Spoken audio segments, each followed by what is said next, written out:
Hi guys, எல்லாருக்கும் வணக்கம் guys. இந்த வீடியோவில் நம்ம என்ன பார்க்க போகிறோன்னா, குஜராத் அணி எதிரான எங்கள் தோல்விக்கு காரணம் ஒரு தமிழக வீரர் தான்.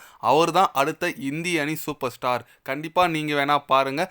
அது மட்டும் இல்லாமல் எங்கள் தோல்விக்கு எங்கள் போலர்ஸும் ஒரு காரணம் தான் அப்படின்னு சொல்லிட்டு, குஜராத் அணி எதிரான தோல்விக்கு அப்புறம் பார்த்தீங்கன்னா ராஜஸ்தான் அணி கேப்டன் சஞ்சு சாம்சன் பார்த்தீங்கன்னா பத்திரிகையாளர் சந்திப்பில் தோல்வி குறித்து சில பல கருத்துக்கள் பேசியிருக்காரு. தோல்விக்கு காரணம் கூறியிருக்காரு. அவர் யார் சொன்னார், என்ன பேசினார் சொல்லிட்டு வீடியோவில் டீட்டெயில்டாக பார்க்கலாம். அதுக்கு முன்னே நீங்கள் நம்ம சேனலுக்கு புதுசாக வந்திருந்தீங்கன்னா ஒரே ஒரு சப்ஸ்கிரைப் மட்டும் பண்ணிட்டு வாங்க, வீடியோக்குள்ளே போகலாம். ஆமாங்க, நேற்று பார்த்தீங்கன்னா குஜராத் அணி எதிராக 58 ரன் வித்தியாசத்தில் படும் தோல்வி அடைஞ்சாங்க சொல்லலாம் ராஜஸ்தான் அணி. தோல்வி குறித்து ராஜஸ்தான் அணி கேப்டன் சஞ்சு சாம்சன் என்னன்னு சொன்னார் கேட்டிங்கன்னா, கண்டிப்பாக எங்கள் தோல்விக்கு ஒரு தமிழக வீரர் சேர்ந்த சாய் சுதர்ஷன் தான் சொல்லுவேன். அவர் ஓப்பனிங்லேருந்து அடிச்சுட்டு இருந்தார். அவர் எங்களால் கண்ட்ரோலே பண்ண முடியல. கண்டிப்பாக அவர் விக்கெட் நாங்கள் க்ரூஷலாக எடுத்துகிட்டு இருந்தா எங்களோட டார்கெட் 160 போனால் நாங்கள் ஈஸியாக சேஸ் பண்ணியிருப்போம். 215 ரொம்ப பெரிய டார்கெட். அதுக்கு முக்கிய காரணம் சாய் சுதர்ஷன் தான். அவர் தான் அடுத்த ஃபியூச்சராக நான் சொல்லுவேன். இந்திய அணிக்கு கண்டிப்பாக ஒரு தேர்வு அவர். ஏன்னா அவர்கிட்ட எல்லா டேலண்ட் இருக்குது. கன்சிடென்ட்டாக ஆடிட்டு இருக்கார். மிஸ்டர் கன்சிடென்ட்னு அவர் சொல்லிட்டு இருக்காங்க.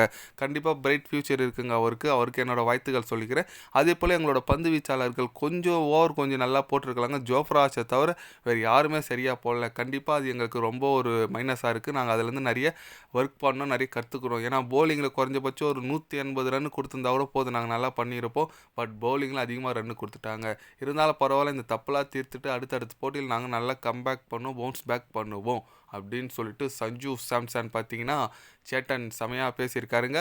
ஆமாங்க, சாய் சுதர்ஷன் மிஸ்டர் கன்சிடர்னு சொல்லாங்க. செமையாக அடி அடிக்கிறார் இந்த ஐபிஎல்லில். இதோட 5 போட்டி விளையாடி இருக்கார் பொழுது. அதில் 3-4 50 அடிச்சிட்டார். அந்த அளவுக்கு தரமான சம்பவம் செஞ்சுட்டு இருக்கார் குஜராத் அணியில். குஜராத் டைட்டன்ஸ் இல்லைங்க, குஜராத் தமிழன்ஸ். ஏன்னா 4 பேர் தமிழக வீரர் இருக்காங்க. அதில் சாய் சுதர்ஷன், ஷாருக் கான், அப்புறம் நம்ம சாய் கிஷோர் அப்படின்னு சொல்லிட்டு நல்ல ஒரு எப்படி சொல்கிறது ஃபுல் டீமாக பாரு. நம்ம தமிழ்நாடு நல்லா பண்ணுற பிளேயர்லாம் அதில் இருக்காங்க. வாஷிங்டன் சுந்தர் அப்படின்னு சொல்லிட்டு.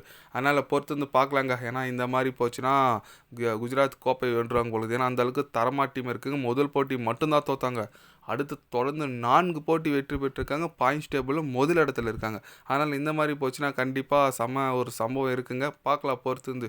அது மட்டும் இல்லாமல் நான் சென்னைக்கு வரேன். நாளைக்கு மேட்ச்சு என்ன பண்ணுவாங்க தெரியல. ஏன்னா சென்னை நம்பி எத்தனை எத்தனை பிளேயர்ஸ்கள் எத்தனை ரசிகர்கள் காத்துட்ருக்காங்க.